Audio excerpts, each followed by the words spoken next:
एक गांव में भगवान विष्णु का एक मंदिर था। उस मंदिर के आगे एक सुंदर व काफ़ी बड़ा बाग था। वहीं एक छोटी सी कुटिया में बाग का माली जीतो अपनी पत्नी रामा के साथ रहता था। जीतो सारे दिन बाग की देखभाल करता, पेड़ों को पानी देता था। रामा घर का काम करती थी। घर का काम समाप्त होने के बाद वह अपनी कुटिया में तो कभी मंदिर में जाकर भगवान विष्णु के भजन गाया करती थी। एक दिन वह अपनी कुटिया के बाहर एक पेड़ के नीचे बैठी भजन गा रही थी। तभी उसे एक मोर दिखाई दिया। वह रामा के आसपास घूम रहा था और अपने पंख फैलाकर नाच रहा था। रामा ने मोर को नाचता देख तो उसे बहुत अच्छा लगा। जब तक वह भजन गाती रही, मोर वहीं घूमता रहा। उसके बाद वहीं कहीं चला गया। शाम को रामा ने जीतू को मोर के बारे में बताया तो उसने कहा, मैंने तो कोई मोर नहीं देखा।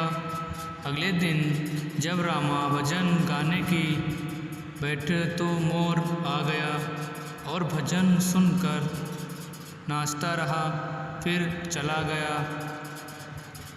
रामा भजन समाप्त होने पर उसे ढूंढती रही, लेकिन वह मोर कहीं नज़र नहीं आया। अगले दिन रामा मंदिर गई और मंदिर के पुजारी से मोर के बारे में पूछा। पुजारी ने कहा, बेटी, मैंने तो कोई मोर नहीं देखा। हो सकता है पास के जंगल से आया हो। तब रामा ने कहा, लेकिन बाबा, मैं जब भजन गाती हूँ तभी आता है और जैसे ही भजन पूरा हो जाता है वह चला जाता है। उसके बाद कहीं नज़र नहीं आता। तब पुजारी बाबा ने कहा, बेटी, वह को साधु या संत होगा जिसका जन्म मोर के रूप में हुआ है। वह जब भी भगवान श्री विष्णु के भजन सुनता है तो झूमने लगता है। इसी कारण कुछ दिन बीत गए। वह मोर हर दिन भजन सुनने आने लगता था। एक दिन रामा ने जीतो से कहा, वह मोर हर दिन भजन सुनने आता है, मुझे कुछ समझ नहीं आ रहा। तब जीतो ने कहा, अरे बाग है, पंछी उड़ते उड़ते आ जाते हैं, ऐसे ही मोर आ जाता होगा। तुझे लगता है वह मोर तेरा भजन सुनने आता है? हो सकता है वह खाने की तलाश में आता हो। अगले दिन जब वह मोर आया तो रामा ने बीच में ही भजन गाना बंद कर दिया और मोर के सामने जाकर बैठ गई। उसे देखकर मोर जाने लगा। तब रामा ने कहा, हे पक्षीराज मयूर, तुम साधारण मयूर तो नहीं हो। मैं तुम्हारे बारे में जानना चाहती हूँ। तुम कौन हो? यह सुनकर मोर रोने लगा। उसने कहा, इंसान की आवाज़ मैं कहाँ? माता, मैं पिछले जन्म में एक शिकारी था। जंगल से मोर पकड़कर उनके पंख निकालकर बाजार में बेचा करता था।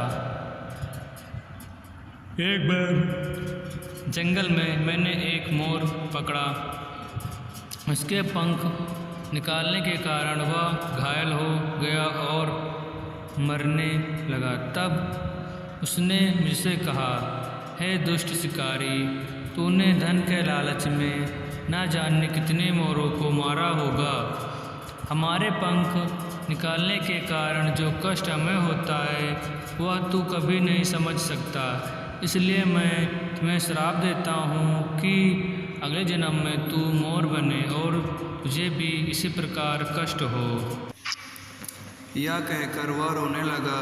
तब रामा ने पूछा, तुमने जो किया उसकी सज़ा तो तुम्हें मिल रही है, लेकिन तुम इंसान की तरह कैसे बोल लेते हो और इस श्राप से तुम्हें कैसे मुक्ति मिल सकती है। तब उस मोर ने कहा, आज जब कोई मेरे पंख निकालता है तो मुझे बहुत दर्द होता है, लेकिन इन कष्टों को सहते हुए जब से मेरा जन्म हुआ है, मैंने श्री हरि विष्णु का नाम जपना शुरू कर दिया। इस जाप के कारण मेरे कष्ट कम हो गए। आपको भजन गाते देखकर मेरा मन नाचने को बेचैन हो जाता है। भगवान श्री हरि विष्णु मुझ पर बहुत कृपा है, मैं कभी भी अपना रूप बदल सकता हूँ। यह कहकर वह सुंदर लड़के के रूप में प्रकट हो जाता है। उसे देखकर रामा बहुत खुश होती है और पूछती है, किंतु तुम किसी और को क्यों नहीं दिखाई देते।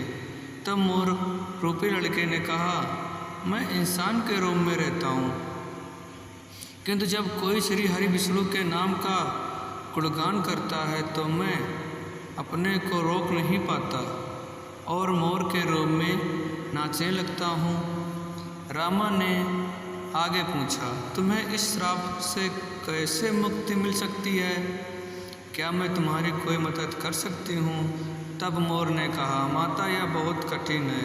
यदि आप अपने पति के साथ 1 सप्ताह तक बिना अन्न जल ग्रहण किए यज्ञ का अनुष्ठान करें और मुझे पुत्र के रूप में पाने की कामना करें तो भगवान विष्णु की कृपा से मुझे मोर के जन्म से मुक्ति मिल जाएगी और मैं आपको पुत्र के रूप में प्राप्त हो जाऊंगा।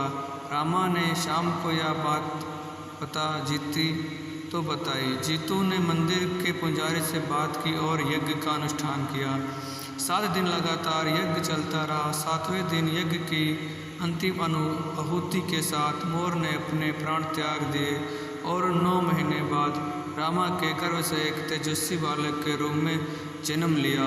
भगवान विष्णु की कृपा से हर प्राणी को कष्ट से मुक्ति मिलती है। वीडियो पसंद आए तो चैनल सब्सक्राइब, लाइक, शेयर करें। जय विष्णु भगवान की।